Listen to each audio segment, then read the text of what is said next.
tangan orang-orang lama. Terasa macam mak-mak dekat Taman Ekstrim Taman Cincin. Yang datang pun orang-orang lama.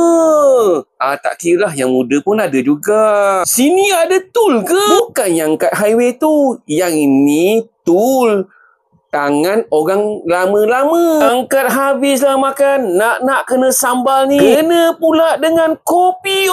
Makcik ni hantar lempeng yang makcik ni buat tadi. Makan tengah panas-panas, cicah dengan sambal tu memang sedap. Laksa Kedah pun ada. Kuah dia pekat, guys. Bau pun dah tahu sedap tau. Memang berbaloi lah. Penuh semangkuk dia hidangkan ni. Tak payah sampai Kedah, kat sini pun ada. Kuih pula besar-besar. Padat dengan isi dia. Ni bukan kari pap angin tau. Penuh isi dia. Kuih memang sedap-sedap dekat sini. Memang berbaloi korang datang tau. Nak makan roti canai pun ada dekat sini. Tengok tebong lah. Dah tahu tentu sedap lah roti canai ni. Roti dia lembut. Tengok tu.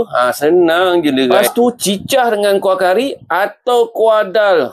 Memang terangkat. Sampai satu motor dia borong tau. Esok dah boleh serbu kedai ni. Kedai Joki Dan depan Sekolah Kebangsaan Cincin.